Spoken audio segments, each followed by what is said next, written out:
अभी हम हिंदी सत्र को शुरू करते हैं। हिंदी सत्र में सभी का स्वागत है। सभी को नमस्ते। नमस्ते शर्मिला दीदी। जी नमस्ते यशवंत जी। सभी को नमस्ते। सभी का हिंदी सत्र में स्वागत। शुरू करते हैं। अभी इसी कड़ी में हिंदी में आज दो शेयरिंग्स हैं। हमारे साथ अतुल ढाले भैया और चतुर्भुज कोरी भैया है, तो ये दो शेयरिंग्स आज हिंदी में होगी। तो पहले हम अतुल भैया से शुरू करते हैं। भैया आपका स्वागत है। नमस्ते अतुल भैया। नमस्ते भैया। हाँ, तो भैया मैं आपका छोटा सा परिचय रखता हूँ। तो अतुल ढाले भैया professor and head mechanical engineering department at DJ Sanghvi college of engineering Mumbai में है। और भैया ने उनका फर्स्ट वर्कशॉप में 2020 में किया था।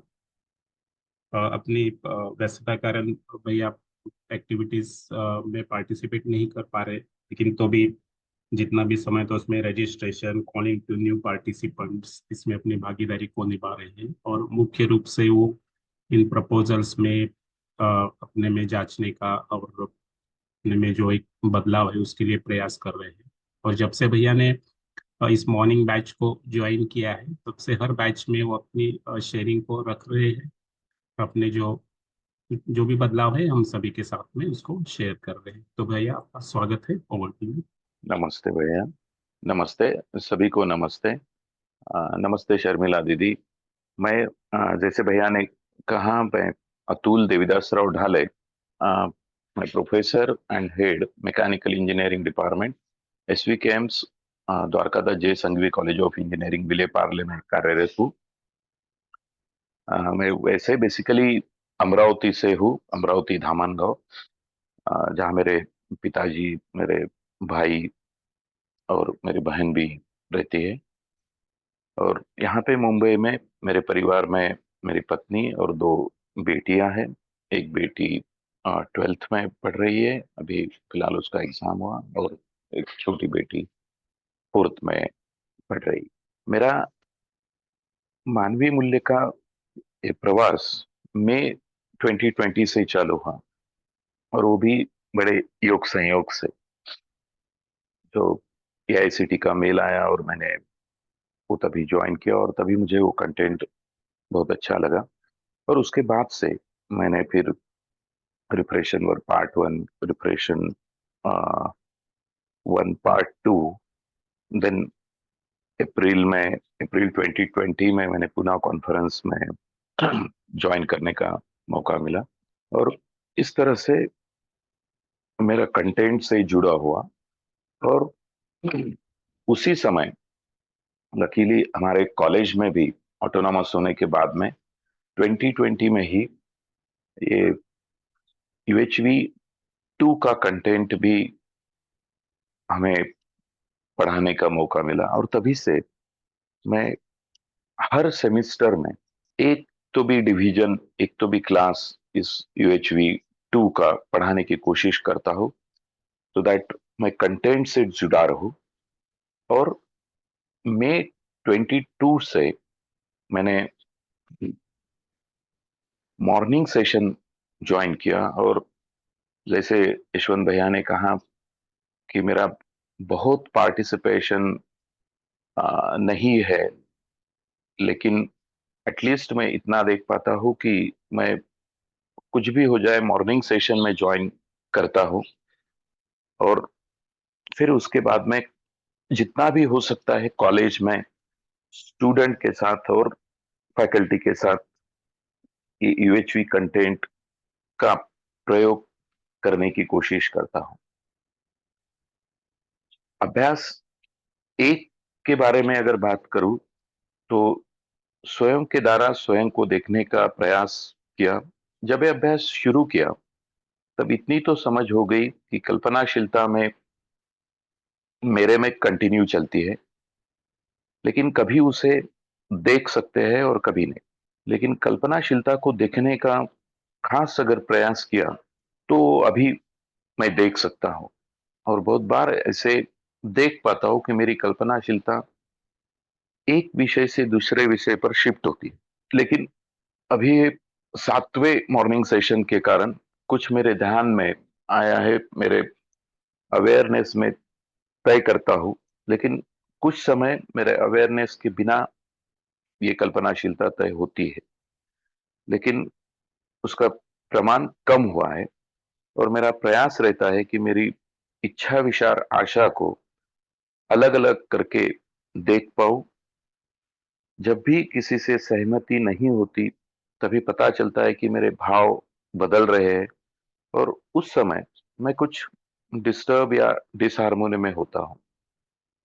अभी हर वक्त ये मैं देख सकता हूँ कि जब भी अपोजिशन के भाव आते हैं, तो मेरे भाव कैसे है ये देख पाता हूँ। लेकिन तभी ये भी ध्यान जाता है कि अपोजिशन के भाव मुझे सहज स्वीकार्य नहीं है, क्योंकि उस समय मैं आराम में नहीं रह पाता, संगीत में नहीं होता। इसे ये भी देख सकता हूँ कि जो भी भाव विचार चल रहा है, वो रिलेशनशिप का हो या अपोजिशन का, उसका निर्णय भी मैं ही लेता हूँ। कोई भी बाह्य परिस्थिति में या कोई भी दूसरा व्यक्ति ये निर्णय नहीं लेता। ये निर्णय अपना खुद का ही होता है, ये भी मैं अभी देख पाता हूँ। मेरे अपने भाव विचार चलते रहते हैं, उसका निर्णय सही समझ के आधार पर लेना चाहिए, ये देख पाता हूँ। ये समझता तो है, लेकिन हर वक्त जो भाव विचार चलते हैं, उसका निर्णय हर समय सही समझ में नहीं ले पाते। उसके लिए मुझे अपने आप में और काम करने की आवश्यकता है, और वो करने का प्रयास मैं निरंतर करता रहूंगा। मैं आराम में, संगीत में और सुखी रह पाऊँ, उसके लिए मैं प्रयास करूंगा। मैं ये भी देख पाता हूँ कि मुझे संबंध, व्यवस्था और सह अस्तित्व का भाव सहज स्वीकार्य है, ना कि विरोध, अव्यवस्था और संघर्ष का। मेरा ये पूरा प्रयास है कि संबंध, व्यवस्था और सह अस्तित्व को संपूर्णतः समझ पाऊं, पूरी प्रकृति को और अस्तित्व के संदर्भ में। और मेरा पूरा प्रयास ये सुनिश्चित करने में रहेगा कि हर क्षण मेरा भाव संबंध, व्यवस्था और सह अस्तित्व के अर्थ में रहे, ना कि अव्यवस्था के। मैं मेरे जीवन के बदलाव के बारे में बात करूं, तो मुझे इतना तो अभी समझ में आया है कि हर एक मानव के साथ मेरा संबंध है। ये संबंध को समझना और समझ के साथ जीने की आवश्यकता है। इस मॉर्निंग सेशन के कारण मैं सजग रहता हूँ। घर में कभी भी विचार के अनुसार, मेरे विचार के अनुसार कुछ नहीं हुआ, तो मुझे अभी ज्यादा इरिटेशन नहीं होता। यही पहले 2-3 साल पहले मेरा इरिटेशन ज्यादा होता था। फिर 1-2 दिन पत्नी से बातचीत बंद हो जाती थी। लेकिन अभी मैं देखता हूँ कि मेरा इरिटेशन बहुत कम हुआ, और बातचीत तो ऑलमोस्ट, अभी बातचीत बंद होने का वक्त अभी कभी आया नहीं। बल्कि अभी कुछ बात अगर मेरे विचार के अनुसार नहीं है, तो संभाषण होता है। और मैं वहां पे भी देख पाता हूँ कि जब भी कभी मेरे में अपोजिशन का भाव आता है, तो मैं देख सकता हूँ। लेकिन वो देखने के बाद में फिर मैं सजग होता हूँ कि नहीं, ये मुझे एक्सेप्ट नहीं है। तो एटलीस्ट वो संभाषण चालू होता है, और ठीक तरह से मैं संभाषण कर सकता हूँ। और फिर ये प्रयास करता हूँ कि रियलिटी क्या है, उसको समझने की। और फिर अपोजिशन का भाव कम होता है, और आगे संभाषण कर पाता हूँ, सही समझने की कोशिश करता हूँ। और इसलिए मैं देख पाता कि मैं आराम में रह सकता हूँ। मेरी बड़ी बेटी जो 12th में है, वो अभी बहुत बार बोलती है कि जब भी कभी कुछ छोटी बेटी ने किया, तो अभी मेरा जो इरिटेशन है कम है, तो इसलिए चिल्लाना कम हुआ। तो अभी इस बहुत बार कंप्लेन करती है कि मुझे आप बहुत चिल्लाते थे, अभी उसे नहीं चिल्लाते। जबकि वो चिल्लाना सबके लिए कम हुआ। मीन्स ना ही बड़ी बेटी को अब चिल्लाता हूँ, ना ही छोटी बेटी को, और ना ही मिसेस के साथ बहुत ज्यादा इरिटेशन या बहस बहुत ही कम हुई है। मैं बहुत बार ये भी बोलता हूँ, हर मेरे इसमें मैंने बोला है कि मैं मुंबई में रहता हूँ और मैं लोकल से ट्रैवल करता हूँ, वो भी डोंबिवली से विले पार्ले तक, जो कि ऑलमोस्ट 1.5 to 1 hour 45 minutes का अंतर है, और जिसमें बहुत भीड़ होती है। और तभी उस दौरान मैं ये देख सकता हूँ कि किसी को कुछ धक्का लगा या अंदर घुसने के लिए कुछ जोर लगा रहे हैं, तो उस समय मेरे भाव कैसे है, और वो देख सकता हूँ। इसका रीजन यही है कि मैं मॉर्निंग 6:30 to 7:30 ये मॉर्निंग सेशन मेरे घर में चालू रहता है। मैं ऑफकोर्स मेरा सब प्रिपरेशन भी उसी समय चालू होता है, और मैं 7:45 to 8 o'clock मैं घर से निकलता हूँ। तो तभी वो कंटेंट मेरे इसमें ऑलरेडी रहता ही है, और उसको मैं इतने लोग, उनके इतने बिहेवियर, वो सब, और मेरे खुद का बिहेवियर उस समय, वो सब मैं जोड़ने की कोशिश करता हूँ। तो मुझे वो बहुत मीन्स कंटेंट वेरीफाई करने का भी मौका मिलता है, और इसके कारण मैं अभी बहुत आनंद में सफर कर सकता हूँ। इतना ही नहीं, कॉलेज में भी बहुत छोटे छोटे इंसिडेंट्स में मेरे भाव कैसे हैं, ये मैं देखने की आदत सी हो गई। जब भी मेरे सोच के विरुद्ध कुछ भी किसी ने अगर कहा, तो तुरंत मेरे ध्यान में आता है अभी कि क्या हो रहा है, मैं क्यों अ, इसमें डिस्टर्ब हो रहा हूँ, जबकि ये दूसरे का एक सजेशन है, और वो उसको कैसे लेना है, उसके भाव उसको कैसे रखना है, वो उसके हाथ में है। लेकिन मेरे भाव कैसे होने चाहिए, ये डेफिनेटली मैं तय कर सकता हूँ। तो अभी मैं ये देख सकता हूँ कि सुख दुख के लिए मैं ही जिम्मेदार हूँ, पूरी तरह से जिम्मेदार हूँ। और इसके लिए मैं प्रयास करता कि अपने में परिमार्जन हो, सुधार हो, मेरे सुख दुख के लिए दूसरों को जिम्मेदार न बनाए। मुझे ये समझ में आया कि जो भी निर्णय लेता हूं, वो समझ के आधार पर होना चाहिए, ना कि मान्यता के आधार पर। लेकिन इतना 40-45 साल के संस्कार हुए हैं, वो 2-3 साल में पूर्णतः नष्ट करना मेरे लिए आसान नहीं। लेकिन मैं ये देख पाता हूँ कि जब समझ के आधार पर भाव का निर्णय करता हूँ, तो वो सही सहज भाव का निर्णय कर आराम में रह सकते हैं। और जब मान्यता के आधार पर भाव का निर्णय करता हूं, तो यह निश्चित नहीं होता कि आराम में रहेंगे या परेशान रहेंगे। इसलिए अपने में समय को सुनिश्चित करने की आवश्यकता महसूस करता हूं, और उसके लिए प्रयास कर रहा हूं। संबंध, व्यवस्था और सह अस्तित्व का भाव ही मुझे सहज स्वीकार्य है, ये मैं देख पाता हूँ।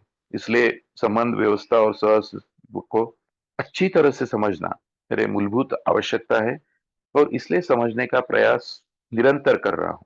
कभी कभी निर्णय पूर्वक अपने भाव को संबंध, व्यवस्था और सह अस्तित्व के भाव के अर्थ में सुनिश्चित कर मैं सुखी होता हूँ। लेकिन हर क्षण ऐसा सुनिश्चित नहीं कर पाता। लेकिन मैं प्रयास करता रहूंगा कि संबंध, व्यवस्था और सह अस्तित्व के संपूर्णतः में समझ के आधार पर मेरा भाव सहज रूप से के अर्थ में रहे, और मैं निरंतर सुखी रहूं। अभ्यास 2 की अगर बात करें, तो मैं और शरीर के बीच होने वाले आदान प्रदान को मैं देख पाता हूं। मैं और शरीर दोनों अलग अलग वास्तविकता है, ये भी मैं देख सकता हूं, और उनकी जरूरतें भी अलग अलग है, ये भी देख पाता हूं कि मैं हूं और शरीर भी है। मैं और शरीर के बीच सिर्फ सूचनाओं का आदान प्रदान होता है, ये भी देख सकता हूं। मैं शरीर को इंस्ट्रक्शन देता है, और शरीर से मुझे कुछ सेंसेशन मिलता है, एंड वो जो मिलता है वो इंफॉर्मेशन के फॉर्म में ही होता है। मैं शरीर को एक साधन के समान उपयोग करता हूँ। जो भी करना है उसके लिए मैं शरीर को सूचना देता हूँ, और शरीर से करवा लेता हूँ। शुरुआत में ऐसा लगता था कि शरीर में जो संवेदना होती वो कभी कभी पढ़ पाता था, लेकिन धीरे धीरे ये शरीर में होने वाली बहुत सारी संवेदना को अभी पढ़ रहा हूँ। बाद में ये भी पता चला कि शरीर को संकेत देने का और संवेदना को पढ़ने का निर्णय मैं ही लेता हूँ। सूचना के आदान प्रदान का निर्णय पूरी तरह मेरा है, और इसमें ये समझ में आया कि मैं शरीर को अपने निर्णय अनुसार चलाता हूँ, साधन की तरह प्रयोग करता हूँ। मैं और शरीर के बीच दूरी है, ये भी देख सकते हैं। बाह्य परिस्थिति का प्रभाव संवेदना के रूप में शरीर पर पड़ता है। इन संवेदनाओं को पढ़ना है या नहीं, इसका निर्णय मैं करता हूं। मैं संवेदना का आस्वादन करता हूं। मैं अपने संस्कार, मान्यता या समझ के आधार के साथ जोड़कर उसको अर्थ देता हूं। यह सब मेरे संस्कार पर निर्भर करता है, इसलिए मुझे अपने संस्कार को देखने की जरूरत है। यह सही समझ पर आधारित है या यह मान्यता पर आधारित। अभी तक इतनी समझ तो हो गई कि बाहर की घटनाओं के प्रति अपनी जिम्मेदारी को देखना चाहिए, लेकिन आज तक वो स्वभाव नहीं बन पाया। इसलिए इसमें अभी काम करने की आवश्यकता है, ऐसा प्रतीत हो रहा है। और इसमें निरंतर काम करना चालू है। मुझे बहुत बार ऐसा प्रतीत होता है कि मेरे संस्कार कुछ मान्यता और कुछ समझ पर आधारित है, और इसलिए मैं स्वयं में निरंतर सुख की स्थिति को सुनिश्चित नहीं कर पाता हूं। लेकिन इतना है कि अभी 7वें मॉर्निंग सेशन के बाद, मीन्स मेरा ये 7th मॉर्निंग सेशन है, उसके बाद सुख की स्थिति का प्रमाण बढ़ा है। ये ऑलमोस्ट मैं बोल सकता हूं कि 60-65% हुआ है। और इसलिए मैं ये प्रयास करता रहूंगा कि मेरे निर्णय सही समझ के आधारित होने चाहिए, ना कि मान्यता के आधारित। मेरा होना, शरीर का होना, ये सब शून्य में है और शून्य के सह अस्तित्व में है। ये समझ में तो आया है, लेकिन व्यवहार में आना अभी बाकी है, और इसलिए मेरा प्रयास निरंतर जारी रहेगा। ये मेरा आप सभी लोगों को वादा है। वैसे मैं बहुत कम बात करता हूँ ऑनलाइन भी, लेकिन जो भी बाकी लोग प्रश्न पूछते हैं उससे डेफिनेटली मेरी और समझ बढ़ते जाती है।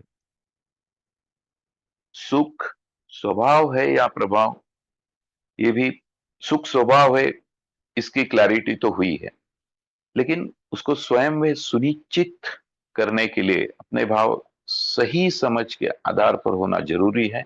और उसके लिए मैं हर दिन मेरा पूरा समय, एक्चुअली जब भी मेरे में कुछ भी अगर डिस्टर्ब होता हूँ या कुछ डिसहार्म होने में होता हूँ, तो तुरंत मैं देख पाता हूँ। तो मैं बोल सकता हूँ कि इसमें मैं हर समय एटलीस्ट मैं देखता हूँ मेरे में क्या चल रहा है, तो मैं देख सकता हूँ और मैं फिर से एक अपने अच्छे स्थिति में आने की कोशिश करता हूँ।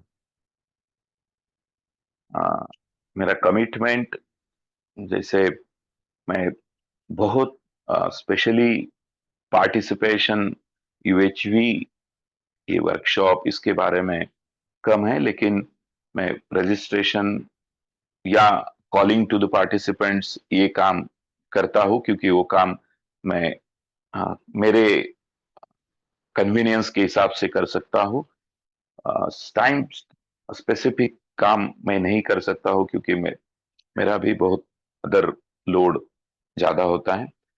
लेकिन फिर भी मेरा कमिटमेंट मेरे स्वयं में समझने के लिए मॉर्निंग सेशन तो मैं डेली अटेंड करता ही हूँ, और ट्राई करता हूँ कि वर्क प्लेस में, कॉलेज में हर सेमेस्टर में मैं यूएचवी पढ़ाने की कोशिश करता हूँ, सो दैट कंटेंट से जुड़ा रहूं, और उससे मैं जो भी स्टूडेंट के साथ या फैकल्टी मेंबर्स के साथ जितना भी डिस्कशन कर सके और जितना भी उनको मोटिवेट कर पाऊँ उतना मैं कोशिश करता हूँ।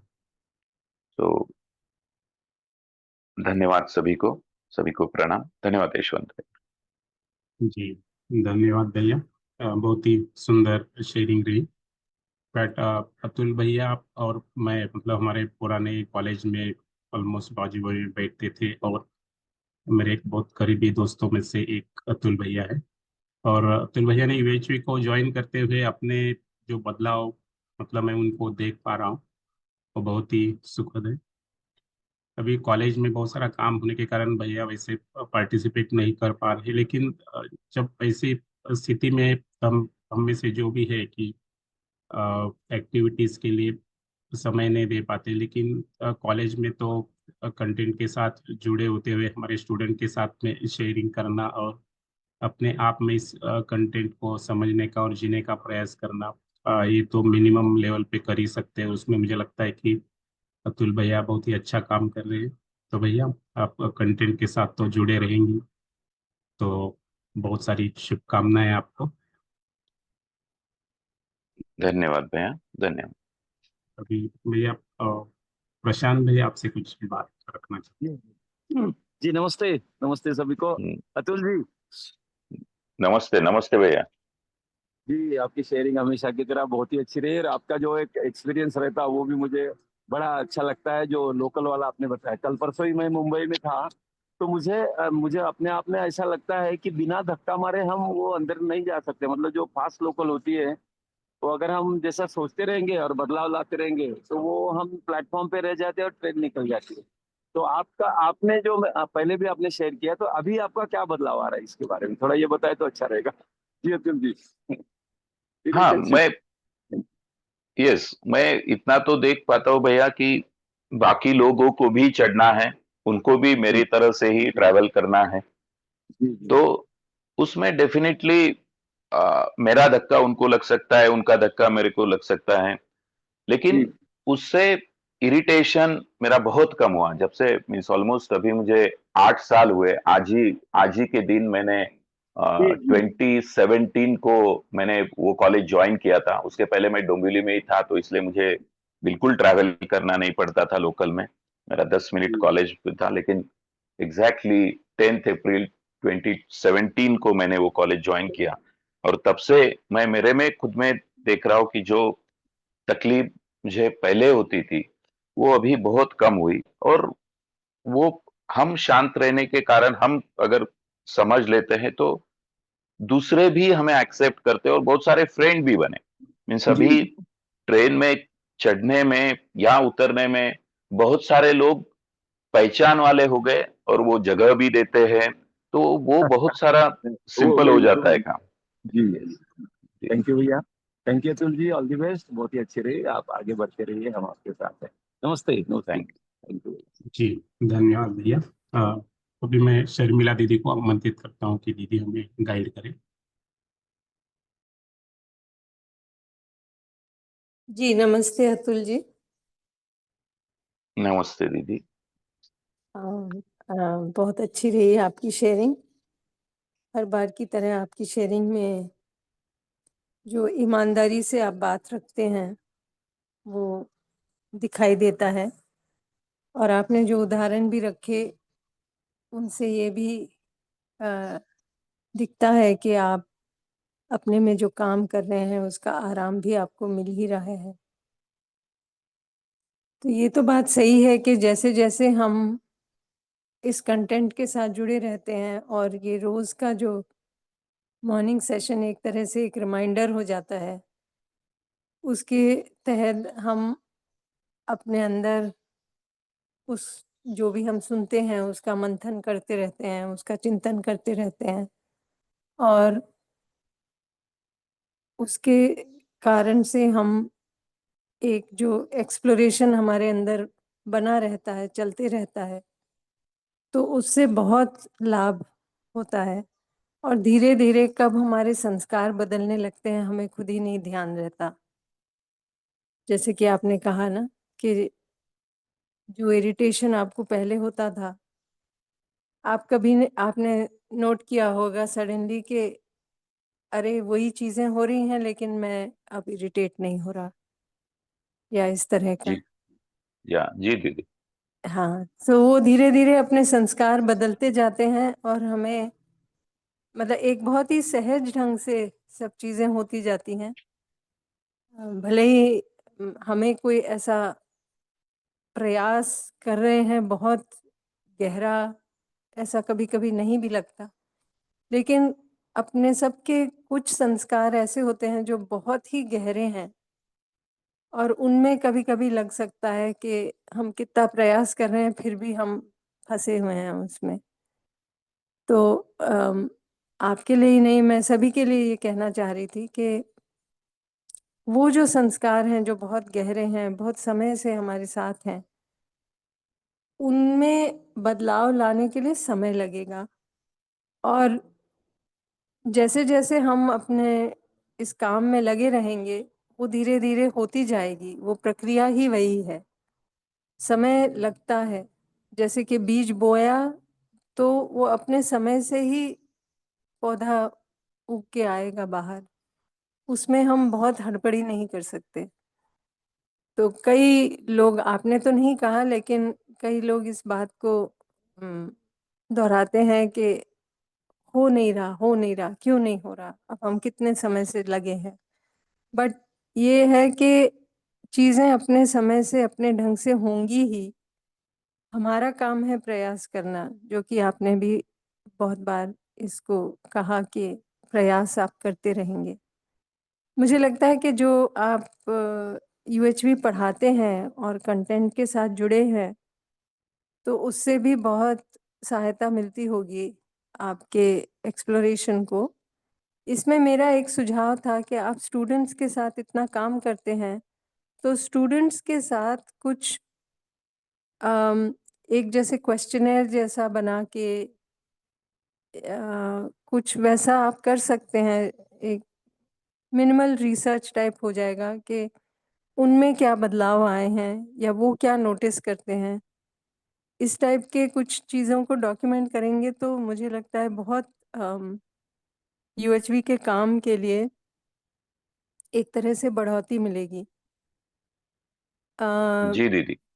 हाँ, तो एक ये मुझे लग रहा था, या फिर दूसरा कुछ आप जो ऐसा कर सकते हैं कि जो एफएक्यूज आते हैं स्टूडेंट्स के, आपके खुद की क्लास के, उनके हाँ। लिए आप जो स्टूडेंट्स हैं उनसे भी आंसर्स ले सकते हैं और खुद के भी डाल के एक जो हमारा एफएक्यू का जो पूरा वो क्या बोलते हैं, एक तरह से कलेक्शन है, उसमें कलेक्शन भी बने। आप ऐड कर सकते हैं। तो ये आपके ही टाइम पे होगा और आपके ही एक्टिविटीज़ में से निकल कर आएगा, तो वो भी बहुत हेल्पफुल हो सकता है। बाकी तो आप कर ही या रहे हैं। और आपने मेंशन किया कि जी बड़ा बच्चा, डेफिनेट। जी, यस। फैम हाँ, फैमिली में आपने मेंशन किया कि ना बड़े बच्चे के ये रहता ही है कि छोटे बच्चे के लिए हम लीनियंट होते हैं, बड़े बच्चे के लिए हम थोड़ा ज़्यादा स्टर्न रहते हैं। आई थिंक ये सभी पेरेंट्स के साथ होगा, क्योंकि पहले बच्चे के साथ हम भी एज पेरेंट्स थोड़ा इतना कॉन्फिडेंट नहीं होते। सेकंड बच्चे के साथ सब लोग थोड़ा और रिलैक्स हो जाते हैं कि इतना कुछ गलत नहीं होएगा, तो हम ढील दे देते हैं। बट यूएचवी कंटेंट के साथ भी ये पॉसिबिलिटी दिखती है कि पहले हम हो सकता है ज़्यादा गुस्से वाले हों और अब धीरे धीरे बदल रहे हों, तो वो भी बच्चे देखते हैं और बच्चों को भी धीरे धीरे वो आश्वस्ति बनती है कि कुछ तो ठीक हो ही रहा है। और ये इसकी कंटिन्यूटी वो भी चाहते हैं। तो आपको बहुत बहुत बधाई और आगे के लिए भी बहुत शुभकामना।